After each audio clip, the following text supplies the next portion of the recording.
Conor McGregor is the greatest showman the UFC and the mixed martial arts world has ever seen, with a perfect combination of elite striking and prolific showmanship. In his prime, he became far and away the most financially successful mixed martial artist to ever live, as well as the first double champion in the UFC. Hence, for multiple years after his meteoric rise, many came to the conclusion that we would never see anything like McGregor ever again. But then came Ilia Topuria, quickly igniting his own meteoric rise. Ilia would quickly become a double champ himself, using his elite striking and prolific power, while also having his own unique polarizing aura as a showman as well. Now, it is due to these many parallels between these two elite mixed martial artists that has caused many to begin wondering who would win in a fight between a prime Conor McGregor and a prime Ilia Topuria. So in today's video, we'll be breaking down the careers, skill sets, and even psychological profiles of both these elite fighters to determine who would win.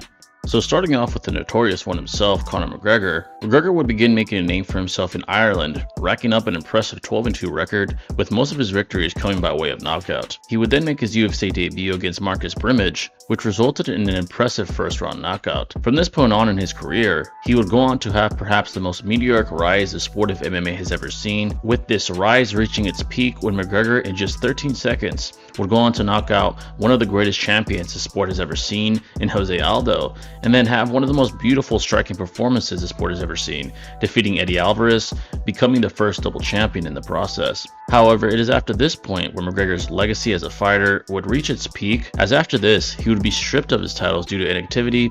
It would come back nearly 2 years later, losing to Khabib Nurmagomedov after one of the darkest fight buildups the sport has ever seen. The fights he would then be a part of afterward would not do him any favors either, as he would lose consecutively to Dustin Poirier in extreme fashion.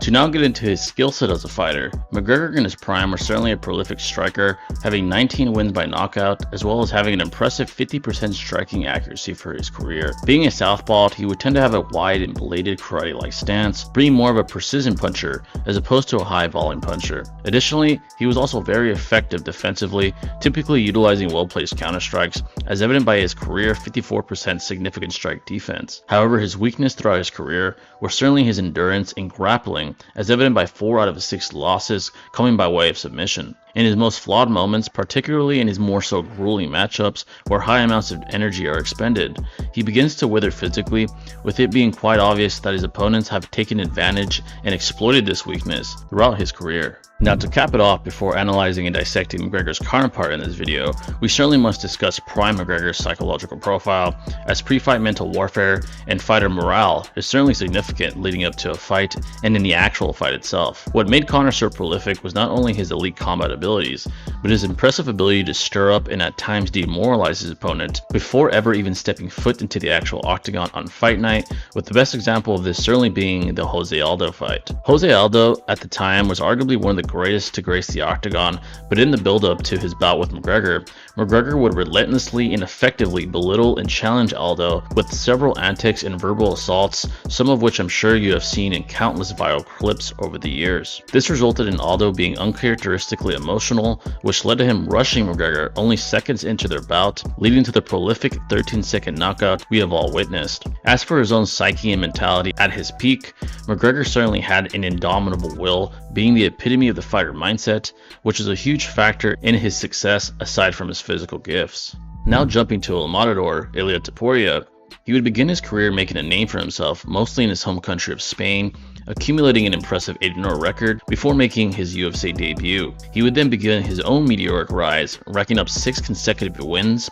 including 3 wins by knockout, before being given a title shot against the all-time great Alexander Volkanovski. It is in this bout where he would solidify himself as a top pound-for-pound fighter, with him knocking out Volk in the second round. And it is after this point where he would begin reaching the rare air of superstardom, knocking out the all-time greats Max Holloway, being the only man to ever do so, and Charles Oliveira becoming a double champion, with him winning the lightweight title in the process. And unlike his counterpart, he is still only 28 years of age, meaning he is still in his prime, with his prime chapter still being written. To now shift gears and get into his skill set as a fighter, Ilia throughout his career has displayed a very well-rounded skill set, having 8 wins by submission and 7 wins by knockout. What this illuminates is the fact that Topuria is able to adapt and exploit the weaknesses of his opponent, being able to outstrike or outgrapple most opponents. Unlike his opponent and counterpart, Ilia has more of a traditional MMA striking style, staying high and tight with his hands. However, like McGregor, he also prioritizes precision over volume. Additionally, his overall defensive capabilities is superior to McGregor as well, particularly in the grappling department, having an impressive 94% takedown defense rate for his career, as opposed to McGregor's 67% takedown defense for his career, respectively. As far as his weaknesses as a fighter, while he doesn't have many, he doesn't have an exactly wide variety of strikes in his arsenal, as he typically headhunts and can make himself one-dimensional striking-wise, only utilizing very few variations of strikes, such as punches and kicks. He tends to lean on his lead foot heavily, meaning an opponent with a great leg kick game would exploit that tendency to negatively impact his mobility. Finally, getting into his psychological profile as a fighter, he certainly has a similar one to McGregor in his prime, having that same indomitable will and self-belief, which has separated him from his peers as a fighter. However, he certainly doesn't possess the prolific ability to ruin the morale and focus of his opponents that Conor did with his brutal verbal assaults, but he doesn't shy away from speaking his mind when the opportunity presents itself. Hence, it can certainly be said that his high confidence and willingness to engage in psychological warfare before fight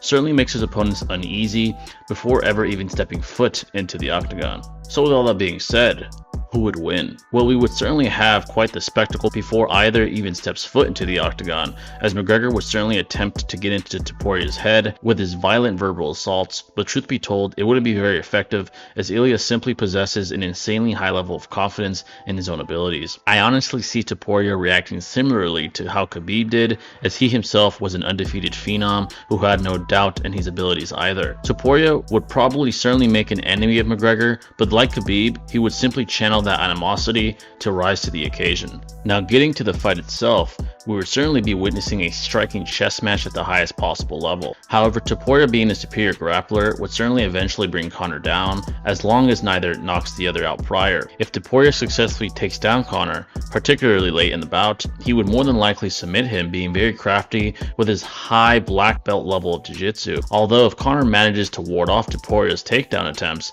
this is where the fight would be the closest. Conor is a taller and lengthier fighter, having his natural rangy stance as opposed to Ilia's tighter, more traditional boxing stance, indicating that Ilia would have to somehow work his way inside to get into the necessary range to strike and damage Conor, giving Conor an advantage, especially with him being a prolific counter-striker. Ilia Topuria, however, does get the nod for the better striking defense, having a higher career significant strike defense at 64% compared to Conor's 54% respectively. Additionally, as the fight continues to prolong, the odds would improve for Ilia, with Conor having the inferior cardiovascular endurance as we have seen historically in his career. Hence, on the balance of probabilities, Ilia Topuria would more than likely come out on top, being the more well-rounded fighter and also the more proven fighter at this point in his career, having the more impressive results against all-time great competition in comparison to Conor McGregor. And there you guys have it, that is the video. Please note that I do believe that this matchup is fairly close and certainly competitive regardless of the conclusion, as both combatants obviously have the ability to end the fight in one punch. Please feel free to leave any disagreements or general thoughts in the comment section, and with that being said, I'll see you in the next video. Stay classy.